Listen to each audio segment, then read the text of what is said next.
Welcome to Naren academy. ವಿದ್ಯಾರ್ಥಿಗಳೇ, ನಾವು ವಿವಿಧ ಸ್ಪರ್ಧಾತ್ಮಕ ಪರೀಕ್ಷೆಗಾಗಿ ಈ ನದಿ ಪರ್ವತ ಶ್ರೇಣಿ ಜಿಯೋಗ್ರಫಿ ಬಗ್ಗೆ ತುಂಬಾ ಪ್ರಶ್ನೆಗಳು ಬರ್ತದೆ. ಇದು ಎಲ್ಲಾ ಸ್ಪರ್ಧಾತ್ಮಕ ಪರೀಕ್ಷೆಗೆ VAO PDO ಎಲ್ಲದಕ್ಕೂ ಹೆಲ್ಪ್ ಆಗ್ತದೆ. ಇದ್ರ ಬಗ್ಗೆ ನೋಡುವ. ಇವತ್ತು ಕೃಷ್ಣಾ ನದಿ ಬಗ್ಗೆ ಮಾಡ್ತಾ ಇದ್ದೇನೆ. ಕರ್ನಾಟಕದಲ್ಲಿ ತುಂಬಾ ನೀರಾವರಿ ಪ್ರದೇಶವನ್ನ ಇದರಿಂದ ನಾವು ಮಾಡಿದ್ದೇವೆ. ಹೇಗೆ ಆಗ್ತದೆ, ನಮ್ಮ ರಾಜ್ಯ ಸರ್ಕಾರ ಯಾವ ರೀತಿ ಮಾಡಿದೆ ಅದರ ಬಗ್ಗೆ ಬರ್ತದೆ. ಆಮೇಲೆ ನೀರಾವರಿ ಕ್ಷೇತ್ರ ಬಗ್ಗೆ ಬರ್ತದೆ. ಹಲವಾರು ಬರ್ತದೆ. ಇನ್ನೇನಂತ ನೋಡ್ತಾ ಹೋಗುವ. ಸೊ ಫಸ್ಟ್ ಪಾಯಿಂಟ್, ಈ ಕೃಷ್ಣಾ ನದಿ ಎಲ್ಲಿ ಉಗಮ ಆಗ್ತದೆ ನೀವು ಪ್ರಶ್ನೆ ಬಂದ್ರೆ ವಿದ್ಯಾರ್ಥಿಗಳೇ ನೋಟ್ ಮಾಡ್ಕೊಳ್ಳಿ. ಮಹಾರಾಷ್ಟ್ರ ರಾಜ್ಯದ ಸಾತಾರಾ ಜಿಲ್ಲೆ ಜೋರಹಳ್ಳಿ ಅಂತ ಹೇಳಿ ಇದೆ, ಅಲ್ಲಿ ಉಗಮ ಆಗ್ತದೆ. ಮಹಾಬಲೇಶ್ವರ ಉಗಮ ಸ್ಥಳಕ್ಕೆ ಏನ್ ಹೇಳ್ತಾರೆ? ಮಹಾಬಲೇಶ್ವರ. ಇಲ್ಲಿ ಪ್ರಶ್ನೆ 4-5 ಇರುವುದು. ಯಾವ ರಾಜ್ಯ ಅಂತ ಕೇಳಿದ್ರೆ ಮಹಾರಾಷ್ಟ್ರ, ಯಾವ ಜಿಲ್ಲೆ ಅಂತ ಕೇಳಿದ್ರೆ ಸಾತಾರಾ ಜಿಲ್ಲೆ, ಯಾವ ಹಳ್ಳಿ ಅಂದ್ರೆ ಜೋರಹಳ್ಳಿ ಅಂತ ಹೇಳಿ, ಯಾವ ಸ್ಥಳ ಅಂದ್ರೆ ಪಶ್ಚಿಮ ಘಟ್ಟದಲ್ಲಿ ಮಹಾಬಲೇಶ್ವರ. ನೋಡಿ, ಅಲ್ಲಿ ಒಂದು ಪಾಯಿಂಟ್ ಕೂಡ ಕೊಟ್ಟಿದ್ದೇನೆ ಚಿತ್ರದಲ್ಲಿ ನೋಡಿ. ಉಗಮ ಆಗಿ ಅದು ಆಂಧ್ರ ಪ್ರದೇಶದಲ್ಲಿ ಹೇಗೆ ಒಂದು ಸಮುದ್ರ ಬೇ ಆಫ್ ಬೆಂಗಾಲ್ನಲ್ಲಿ ಲೀನ್ ಆಗ್ತದೆ ಅದು ಕೂಡ ಚಿತ್ರ ಕೂಡ ಕೊಟ್ಟಿದ್ದೇನೆ, ನೋಡ್ಕೊಳ್ಳಿ. ಖಂಡಿತ ನಿಮ್ಗೆ ಇದು 4-5 ಪ್ರಶ್ನೆಗಳು ಇಲ್ಲಿ ಬರ್ತದೆ. ಎಲ್ಲಿ ಉಗಮ ಆಗ್ತದೆ, ಯಾವ ರಾಜ್ಯದಲ್ಲಿ ಆಗ್ತದೆ, ಯಾವ ಜಿಲ್ಲೆಯಲ್ಲಿ ಆಗ್ತದೆ, ಯಾವ ಹಳ್ಳಿಯಲ್ಲಿ ಆಗ್ತದೆ, ಆ ಕ್ಷೇತ್ರದ ಹೆಸರು ಮಹಾಬಲೇಶ್ವರ. ಆಮೇಲೆ ಯಾವ ಘಟ್ಟ ಅಂದ್ರೆ ಪಶ್ಚಿಮ ಘಟ್ಟ. ತಮಗೆ ಪಶ್ಚಿಮ ಘಟ್ಟ ಎಲ್ಲಿಂದ ಎಲ್ಲಿಗೆ ಅಂತ ನೆನ್ಪಿಡ್ಲಿ. ಇದು ಏನು ಖಂಡಾಲ ನಾವು ಹೇಳ್ತೇವೆ, ಬಾಂಬೆಯಿಂದ ಸ್ವಲ್ಪ ದೂರದಲ್ಲಿ, ಅದು ಘಟ್ಟ ಪ್ರದೇಶ ಇದೆಯಲ್ಲ, ಅದು ಪ್ರಾರಂಭವಾಗಿ ನಮ್ಮ ಕೇರಳದವರೆಗೂ ಬರ್ತದೆ. ಅಂದ್ರೆ ಮಹಾರಾಷ್ಟ್ರ, ಗೋವಾ, ಕರ್ನಾಟಕ, ಕೇರಳದವರೆಗೆ ಈ ಪಶ್ಚಿಮ ಘಟ್ಟ. ಅರಬ್ಬಿ ಸಮುದ್ರಕ್ಕೆ ಅಭಿಮುಖ ಹಾಕಿರುವಂತ ಎಲ್ಲ ಘಟ್ಟಗಳ ಸಾಲಿದೆ, ಅದು ಪಶ್ಚಿಮ ಘಟ್ಟ ಅಂತೇಳಿ. ಅಸಂಖ್ಯಾತ ನದಿಗಳು ಇಲ್ಲಿ ಆಗ್ತದೆ. ಇದರಲ್ಲಿ ಒಂದು ಬಹಳ ಪ್ರಮುಖ ನದಿ ಕೃಷ್ಣಾ ನದಿ. ಈ ನದಿಯ ಉದ್ದ ಎಷ್ಟು ಅಂತ ಪ್ರಶ್ನೆ ಕೇಳಿದ್ರೆ 1400 ಕಿಲೋಮೀಟರ್. ನೆನ್ಪಿಡಿ, 1400 ಕಿಲೋಮೀಟರ್. ಕೇಳ್ಬೋದು ಯಾವಾಗಾದ್ರೂ. ಇನ್ನೊಂದು ಪ್ರಶ್ನೆ ಕೇಳ್ಬೋದು, ಯಾವ್ಯಾವ ರಾಜ್ಯಕ್ಕೆ ಇದು ವ್ಯಾಪ್ತಿ ಇದೆ ಅಂದ್ರೆ ಜಲಾನಯನ ಪ್ರದೇಶ ಅಂದ್ರೆ ಕ್ಷೇತ್ರ ಯಾವ್ಯಾವ ರಾಜ್ಯಕ್ಕೆ ಅಂತ ಪ್ರಶ್ನೆ ಬಂದ್ರೆ ಈ ನದಿ ವ್ಯಾಪ್ತಿ ಮಹಾರಾಷ್ಟ್ರ, ಕರ್ನಾಟಕ, ತೆಲಂಗಾಣ, ಆಂಧ್ರ ಪ್ರದೇಶ ಇಷ್ಟು ರಾಜ್ಯಗಳಿಗೆ ವ್ಯಾಪ್ತಿಯಾಗಿದೆ. ನೋಡಿ, ಇನ್ನೊಂದು ಪ್ರಶ್ನೆ ಬಹಳ ಇಂಟ್ರೆಸ್ಟಿಂಗ್ ಆಗಿದೆ. ಕೃಷ್ಣಾ ನದಿ ಭಾರತದ ಒಟ್ಟು ಭೌಗೋಳಿಕ ಕ್ಷೇತ್ರದ 8% ಪ್ರದೇಶ ಹೊಂದಿದೆ. ನೋಡಿ ಎಷ್ಟೊಂದು ವ್ಯಾಪ್ತಿಯಾಗಿ ಹೊಂದಿದೆ. ಅಲ್ಲಿ ಅದರ ನದಿಯ ಬೇಸಿನ್ ಏನಿದೆ ಎಷ್ಟಿದೆ ಅಂತ ಹೇಳಿದ್ರೆ 2,58,948 ಚದುರ ಕಿಲೋಮೀಟರ್. ಬಹಳ ಅದ್ಭುತವಾದ ವ್ಯಾಪ್ತಿ ಇದು. ಭಾರತದ ಒಂದು ಈ ಆಹಾರ ಭದ್ರತೆಗೆ ತುಂಬಾ ಕೊಡುಗೆ ಏನಾಗ್ತದೆ, ಹಾಗಾಗಿ ಪ್ರಶ್ನೆ ಬರ್ತದೆ. ನೆಕ್ಸ್ಟ್ ಪಾಯಿಂಟ್, ಕೃಷ್ಣಾ ನದಿ 75.86% ಕೃಷಿಗೆ ಯೋಗ್ಯವಾದ ಪ್ರದೇಶ ಇದೆ. ಆ ಬೇಸಿನ್ ಎಲ್ಲ, ಆ ಪ್ರದೇಶ ಇದೆಲ್ಲ ಕೃಷಿಗೆ. ಸೊ ಮತ್ತೆ ಒಂದ್ಸಲ ಯಾವ ರಾಜ್ಯ ಅಂತ ಹೇಳಿದ್ರೆ ಮಹಾರಾಷ್ಟ್ರ, ಕರ್ನಾಟಕ, ತೆಲಂಗಾಣ, ಆಂಧ್ರ ಪ್ರದೇಶ ಈ ರಾಜ್ಯಗಳಿಗೆ ಇದು ಸಹಕಾರಿಯಾಗ್ತದೆ. That's point. ನೆಕ್ಸ್ಟ್, ಈ ನದಿಯ ಪ್ರಮುಖ ಉಪನದಿಗಳು ಯಾವುದು ಅಂತ ನಿಮ್ಗೆಲ್ಲ ಪ್ರಶ್ನೆ ಬಂದ್ರೆ ಎಡಕ್ಕೆ ಕೆಲವು ಬರ್ತದೆ, ಬಲಕ್ಕೆ ಬರ್ತದೆ. ನೋಡಿ, ಎಡ ಬದಿದ್ ಯಾವುದು, ಬಲ ಬದಿದ್ ಅಂತ ಕೊಟ್ಟಿದ್ದೇನೆ. ಈಗ ನಿಮ್ಗೆ ಬಲ ಬದಿದ್ ಫಸ್ಟ್ ಹೇಳ್ತೇನೆ, ನೋಡ್ಕೊಳ್ಳಿ ಒಂದೊಂದೇ. ನಾನು ಆಚೆ ಈಚೆ ಮಾಡಿದ್ದೇನೆ. ಯರ್ಲಾ, ಭೀಮಾ, ದಿಂಡಿ, ಮೂಸಿ, ಪಾಲೇರು, ಮುನ್ನೀರು. ಇದು ಬಲಬದಿ ಇರುವಂತ ಒಂದು ಪ್ರಮುಖ ನದಿಗಳು. ಇನ್ನೂ ಅಸಂಖ್ಯಾತ ಇದೆ. ನಿಮಗೆ ಎಲ್ಲೆಲ್ಲಿ ಪ್ರಶ್ನೆ ಬರ್ಬೋದು ಅನ್ನೋ ದೃಷ್ಟಿಯಲ್ಲಿ ಹೇಳಿದ್ದೇನೆ. ಇನ್ನೊಂದು ಎಡಬದಿಯಲ್ಲಿ ಕುಡಾಲಿ, ವೆನ್ನ, ಕೊಯ್ನಾ, ಪಂಚಗಂಗಾ, ಘಟಪ್ರಭಾ, ಮಲಪ್ರಭಾ, ತುಂಗಭದ್ರ ಇವೆಲ್ಲ ಉಪನದಿಗಳು. ಸರ್, ಉಪನದಿಗಳಂದ್ರೆ ಏನಂದ್ರೆ ಒಂದು ನದಿ ಹರಿದು ಹೋಗುವಾಗ ಇನ್ನೊಂದು ನದಿ ಬಂದು ಯಾವ ನದಿ ಹರಿತದೆ ಅದು ಆಳದಲ್ಲಿದ್ದು ಇನ್ನೊಂದು ನದಿ ಅದರಲ್ಲಿ ವಿಲೀನ ಆದ್ರೆ ಅದಕ್ಕೆ ಉಪನದಿಗಳಂತ ಹೇಳ್ತಾರೆ. ಎಲ್ಲಿಂದಲೋ ಹರಿದು ಇನ್ನೊಂದು ಕಡೆಯಿಂದ ಬಂದು ಆ ನದಿಗೆ ಸೇರ್ಕೊಳ್ತದೆ ಎಲ್ಲ.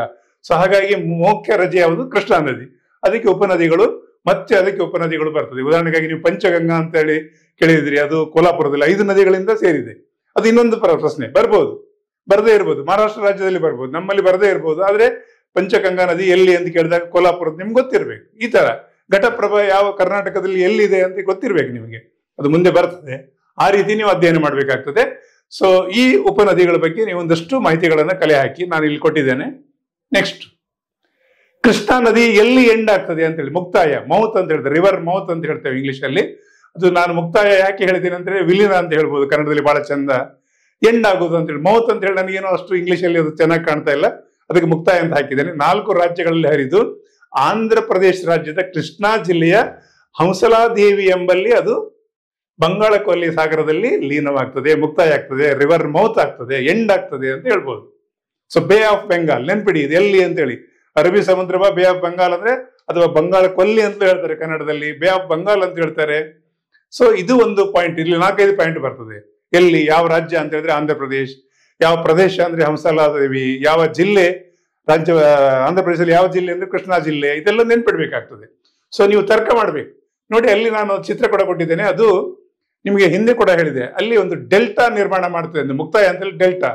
ಡೆಲ್ಟಾ ಅಂದ್ರೆ ಏನು ಅಂತ ಹೇಳಿದ್ರೆ ಈ ಅರಬ್ಬಿ ಸಮುದ್ರಕ್ಕೆ ಹೋಗುವ ಎಲ್ಲ ಇದು ಪಶ್ಚಿಮ ಘಟ್ಟದ ಹರಿದು ಒಂದು ಕಣಿವೆ ರೂಪದಲ್ಲಿ ನೇರ ಸೇರಿದ್ರೆ ಇಲ್ಲಿ ಏನಾಗ್ತದೆ, ಅಪಾರವಾದ ಜಲರಾಶಿ ಬಂದು ಒಂದು ರೀತಿಯಲ್ಲಿ ಅಂಟು ಮಣ್ಣು ಕ್ರಿಯೇಟ್ ಆಗ್ತದೆ. ಅಲ್ಲಿ ಕಾಂಡ್ಲಾ ಕಾಡ್ ಅಂತೇಳಿ ನೋಡಿದ್ರಿ ನೀವು, ಆ ರೀತಿ ಕಾಡುಗಳೆಲ್ಲ ಬೆಳೆಯುವಂಥದ್ದು, ಅದೆಲ್ಲ ವಿಸ್ತಾರವಾಗಿ ನೋಡಿದೆ, ಅದು ಬೇರೆ ಬೇರೆ ರೂಪದಲ್ಲಿ ಹೋಗುವಂಥದ್ದು.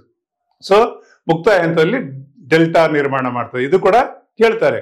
ಸೊ ಹಾಗಾಗಿ ಇಷ್ಟನ್ನ ಈಗ ಮುಂದುವರೆದು ಕೃಷ್ಣಾ ನದಿ ಮತ್ತು ಉಪನದಿಗಳಿಗೆ ಎಲ್ಲೆಲ್ಲಿ ಡ್ಯಾಮ್ ಕಟ್ಟಿದ್ದಾರೆ ಅಂತ ಬಹಳ ಇಂಪಾರ್ಟೆಂಟ್ ಪ್ರಶ್ನೆಗಳಿದು. ಕೊಯ್ನಾ ಡ್ಯಾಮ್ ನೋಡಿ, ಇಲ್ಲಿ ಕೊಯ್ನಾ ಡ್ಯಾಮ್ ಕೃಷ್ಣಾ ನದಿಯ ಒಂದು ಉಪನದಿ. ಇದು ಮಹಾರಾಷ್ಟ್ರದ, ಅದರಲ್ಲಿ ಮಹಾಬಲೇಶ್ವರದಲ್ಲಿ ಉಗಮ ಆಗ್ತದೆ. ಒಂದೇ ಕಡೆ ಉಗಮ ಆದ್ರೂ ಕೂಡ ಹರಿದು ಬರುವಂತ ವ್ಯಾಪ್ತಿ ಬೇರೆ ಬೇರೆ ದಿಕ್ಕುಗಳಾಗ್ತದೆ. ಇದು ಕೊಯ್ನಾ ಡ್ಯಾಮ್ ವಿದ್ಯುತ್ ಉತ್ಪಾದನೆ, ನೀರಾವರಿ, ಕುಡಿಯುವ ನೀರು, ವಿವಿಧ ರೂಪಗಳಲ್ಲಿ ಮಹಾರಾಷ್ಟ್ರದ ಜೀವನದಿ ಅಂತ ಹೇಳ್ತಾರೆ. ಇದೊಂದು ಬಹಳ ಅದ್ಭುತವಾದ, ನೀವು ಯಾವಾಗಲೂ ಪೇಪರ್ದಲ್ಲಿ ನೋಡ್ತಾ ಇರ್ತೀರಿ.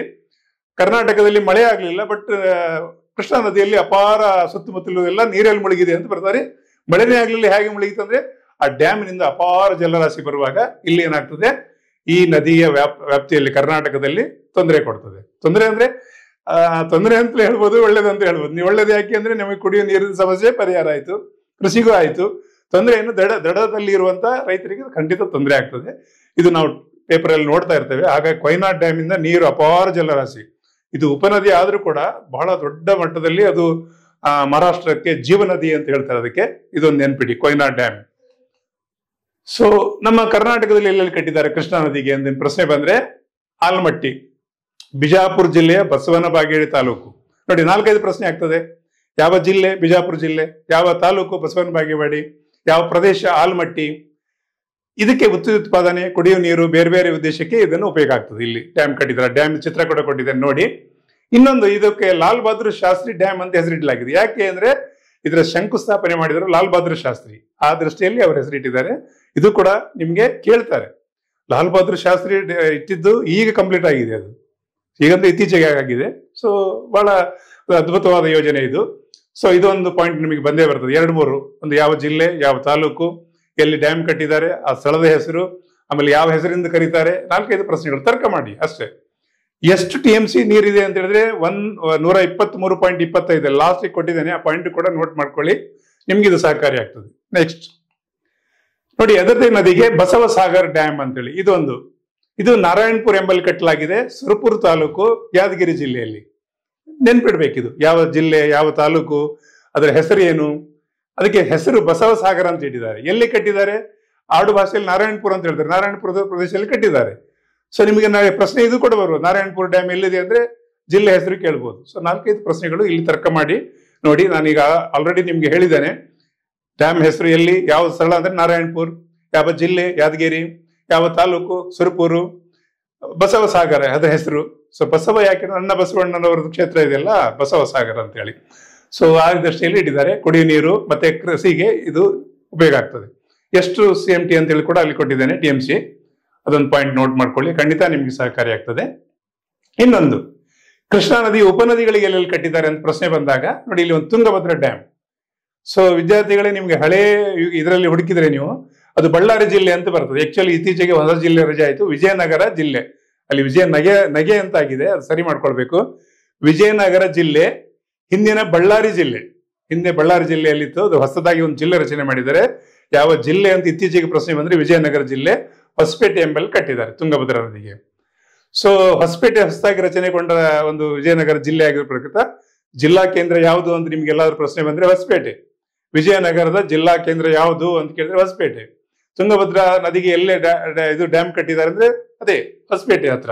ಓಕೆ, ಇದು ಕೃಷಿ ನೀರಾವರಿ ಬಳಕೆಗೆ ವಿವಿಧ ಉದ್ದೇಶಕ್ಕೆ ಇದರಲ್ಲಿ ಇದಾಗ್ತದೆ. ನೀವು ನೋಡಿದಿರಿ, ಈ ಮಾನ್ವಿ, ಸಿಂಧನೂರು, ಆಮೇಲೆ ರಾಯಚೂರು, ಇಲ್ಲೆಲ್ಲ ದೊಡ್ಡ ಮಟ್ಟದಲ್ಲಿ ಭತ್ತದ ಬೆಳೆ ಬೆಳೀತಾರೆ. ಬಹಳ ಯಾವಾಗಲೂ ಗಲಾಟೆ ಆಗ್ತಾ ಇರ್ತದೆ, ಭತ್ತ ಬೆಳೆದೇವೆ ನೀರ್ ಬಿಡ್ತಾ ಇಲ್ಲ, ನೀರ್ ಬಿಡಿ ಅಂತೇಳಿ. ಅದು ನೋಡಿದಿರಿ ನೀವು ನ್ಯೂಸ್ ಅಲ್ಲಿ. ಸೊ ಇದೊಂದು ನೋಡಿ, ಅದಕ್ಕೆ ತುಂಗಭದ್ರಾ ಫುಲ್ ಅಪ್ ಡ್ಯಾಮ್ ಅಂತೇಳಿ ಗದಗ ಜಿಲ್ಲೆ ಹೆಮ್ಮಿಗೆ ಎಂಬಲ್ಲಿ ಕಟ್ಟಿದ್ದಾರೆ. ಇದು ಕೂಡ ಒಂದು ಪ್ರಶ್ನೆ ಬರ್ಬೋದು, ಅದೊಂದು ನೆನ್ಪಿಡಿ. ತುಂಗಭದ್ರಕ್ಕೆ ಫುಲ್ ಅಪ್ ಡ್ಯಾಮ್ ಅಂತ ಹೇಳ್ತಾರೆ ಅದಕ್ಕೆ. ಇದೊಂದಾಯ್ತು. ನೆಕ್ಸ್ಟ್ ಪ್ರಶ್ನೆ ಏನ್ ಬರ್ಬೋದು, ರಾಜ ಲಕ್ಕಂಗೌಡ ಡ್ಯಾಮ್, ಮಲಪ್ರಭಾ ನದಿಗೆ ಹಿಡ್ಕಲ್ ಡ್ಯಾಮ್ ಅಂತಲೂ ಕೂಡ ಹೇಳ್ತಾರೆ. ಹುಕ್ಕೇರಿ ತಾಲೂಕು ಬೆಳಗಾವಿ ಜಿಲ್ಲೆಯಲ್ಲಿ ಕಟ್ಟಿದ್ದಾರೆ. ಇದೊಂದು ಪ್ರಶ್ನೆ. ಆ ಚಿತ್ರ ಕೂಡ ಕೊಟ್ಟಿದ್ದೇನೆ ನೋಡಿ, ಬಹಳ ಸಹಕಾರಿ ಆಗ್ತದೆ ನಿಮ್ಗೆ ಅಂತ ಭಾವಿಸಿದ್ದೇನೆ. ನೆಕ್ಸ್ಟ್ ನೋಡುವಲ್ಲ ಸರ್, ರೇಣುಕಾ ಸಾಗರ್ ಡ್ಯಾಮ್ ಇದು ಎಲ್ಲಿದೆ? ಇದು ಮಲಪ್ರಭಾ ನದಿಗೆ ಕಟ್ಟಲಾಗಿದೆ. ಬೆಳಗಾವಿ ಜಿಲ್ಲೆ ಸವದತ್ತಿ ತಾಲೂಕು. ಇದಕ್ಕೆ ನವಿಲು ತೀರ್ಥ ಎಂಬ ಹೆಸರು ಕೂಡ ಹೇಳ್ತಾರೆ. ಆ ನವಿಲು ತೀರ್ಥ ಹತ್ರ ಇದನ್ನು ಕಟ್ಟಿದ್ದಾರೆ. ಬೆಳಗಾವಿ ಜಿಲ್ಲೆ ನೆನ್ಪಿಡಿ, ಸವದತ್ತಿ ತಾಲೂಕು ನೆನ್ಪಿಡಿ.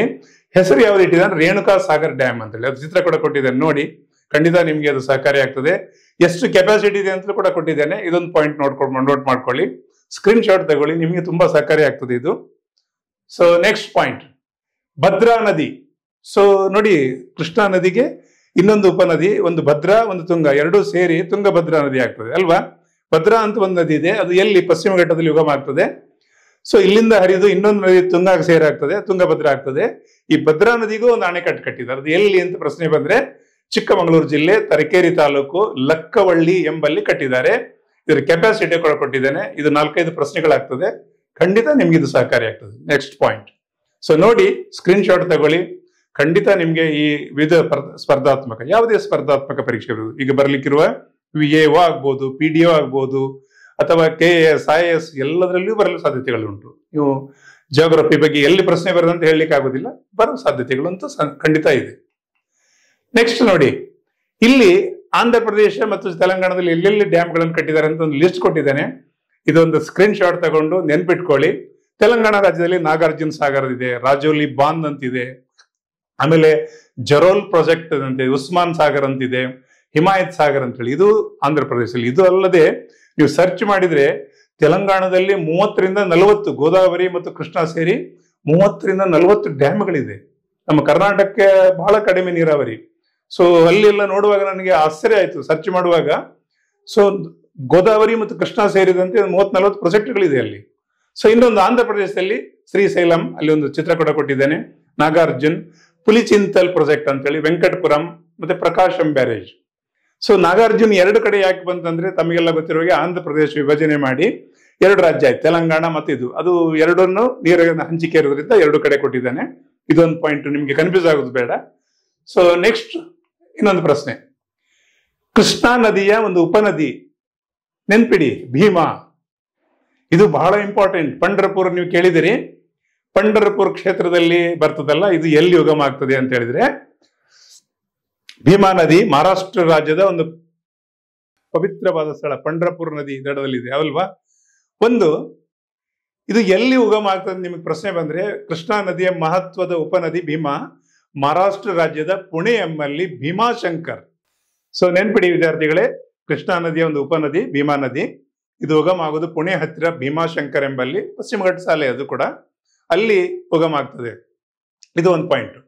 ಇದು ಹರಿದು ಬೇರೆ ಬೇರೆ ಇದರಲ್ಲಿ ಹರಿದು ಎಲ್ಲಿ ಬರ್ತದೆ ಅಂದ್ರೆ, ನಾವು ಯಾವಾಗಲೂ ಇದೊಂದು ಕೇಳ್ತಾರೆ ಪಂಢರಪುರದಲ್ಲಿ. ಇದಕ್ಕೆ ಇನ್ನೊಂದು ಹೆಸರು ಚಂದ್ರಭಾಗಾ ನದಿ ಅಂತ ಕರೀತಾರೆ. ಯಾಕೆ ಅಂತ ಹೇಳಿದ್ರೆ ಚಂದ್ರ ಆಕಾರದಲ್ಲಿದೆ, ಅಲ್ಲಿ ಹರಿಯುವಾಗ ಚಂದ್ರ ಆಕಾರದಿಂದ ಭೀಮಾ ನದಿಗೆ ನೀವು ಚಂದ್ರಭಾಗ ಅಂತ ಹೇಳ್ತಾರೆ. ನೀವು ಭೀಮಸೇನ್ ಜೋಶಿ ಅವರು ಪದ್ಯವನ್ನು ಕೇಳಿರ್ಬೋದು, ಜಾತ ಪಂಡರೀಚ ಸುಖ ವಾಟೆ ಜೀವ ಐಸೆ ಚಂದ್ರಭಾಗ ಅಂತ ಕೇಳಿದ್ರಲ್ಲ, ಆ ರೀತಿ ಆ ಭೀಮಸೇನ್ ಜೋಶಿ ಒಂದು ಪದ್ಯದಲ್ಲಿ ಬಹಳ ಚೆನ್ನಾಗಿ ಹೇಳ್ತಾರೆ. ಚಂದ್ರಭಾಗ ಯಾಕೆ ಹೇಳ್ತಾರೆ ಅಂದ್ರೆ ಚಂದ್ರ ಆಕಾರದಲ್ಲಿದೆ ಅಲ್ಲಿ ಹರಿಯುವಾಗ. ಹಾಗಾಗಿ ನಿಮ್ಗೊಂದು ಪ್ರಶ್ನೆ ಬರೋ ಸಾಧ್ಯತೆ ಇದೆ, ಭೀಮಾ ನದಿಗೆ ಇನ್ನೊಂದು ಹೆಸರು ಪಂಢರಪುರದಲ್ಲಿ ಯಾವ ಹೆಸರಿಂದ ಕರೀತಾರೆ ಅಂದ್ರೆ ಚಂದ್ರಭಾಗ, ರೈಟ್.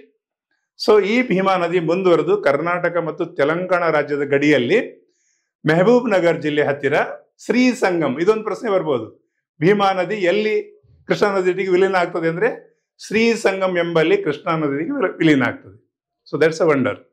ಸೊ ಇಲ್ಲಿಗೆ ಇನ್ನೊಂದು ಹೆಸರು ಕೂಡ ಕರೀತಾರೆ, ನಿವೃತ್ತಿ ಸಂಗಮ್ ಅಂತ ಕೂಡ ಹೇಳ್ತಾರೆ. ಸೊ ಇಲ್ಲಿ 7-8 ಪ್ರಶ್ನೆಗಳು ಬರ್ಬೋದು. ಒಂದು, ಭೀಮಾ ನದಿ ಉಗಮ ಎಲ್ಲಿ ಆಗ್ತದೆ? ಪುಣೆ ಜಿಲ್ಲೆ, ಪುಣೆ ಹತ್ತಿರ ಪಶ್ಚಿಮ ಘಟ್ಟ ಭೀಮಾಶಂಕರ್ ಎಂಬಲ್ಲಿ. ಅದು ಮಹಾರಾಷ್ಟ್ರದಿಂದ ಹರಿದು ಕರ್ನಾಟಕದಿಂದ ಆಗಿ ಅಲ್ಲಿ ಮುಂದುವರೆದು ಇದು ಸೊ ಶ್ರೀ ಸಂಗಮ್ ಎಂಬಲ್ಲಿ ಕೃಷ್ಣಾ ನದಿಗೆ ವಿಲೀನ ಆಗ್ತದೆ. ಪಂಢರಪುರದಲ್ಲಿ ಇದಕ್ಕೆ ಚಂದ್ರಭಾಗ ಹೇಳ್ತಾರೆ. 7-8 ಪ್ರಶ್ನೆಗಳಾಯ್ತು. ಸೊ ಈ ರೀತಿ ನೀವು ಇನ್ನಷ್ಟು ಮಾಹಿತಿಯನ್ನು ತೆಗೆದು ಖಂಡಿತ ನೀವು ಯಾವುದೇ ಸ್ಪರ್ಧಾತ್ಮಕ ಪರೀಕ್ಷೆಗೆ ಇದು ಜಿಯೋಗ್ರಫಿಲಿ ಬರ್ತದೆ.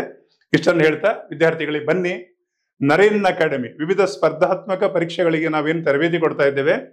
ಸೊ ನಮ್ಮ ಸಂಸ್ಥೆ ಏನ್ ಮಾಡಿದೆ, ಈ ತರದ್ದೆಲ್ಲ ವಿಡಿಯೋಗಳನ್ನ, ರೆಕಾರ್ಡೆಡ್ ವಿಡಿಯೋಗಳನ್ನ ಯೂಟ್ಯೂಬ್ಗೆ ಅಪ್ಲೋಡ್ ಮಾಡ್ತಾ ಇದ್ದೇವೆ. ಮನೆಯಲ್ಲೇ ಕುಳಿತುಕೊಂಡು ನೋಡಿ, ಖಂಡಿತ ನಿಮ್ಗೆ ಸಹಕಾರಿ ಆಗ್ತದೆ. ಪೂರ್ತಿ ನೋಡಿದಾಗ ಮಾತ್ರ ನಿಮ್ಗೆ ಅರ್ಥ ಆಗ್ತದೆ. ಮತ್ತು ನೀವು ಅಷ್ಟು ಮಾಹಿತಿಯನ್ನು ಸಂಗ್ರಹಿಸಿದ್ರೆ ಖಂಡಿತ ನೀವು ಯಾವುದೇ ಸ್ಪರ್ಧಾತ್ಮಕ ಪರೀಕ್ಷೆ ಪಾಸ್ ಆಗ್ಬೋದು. ಬನ್ನಿ.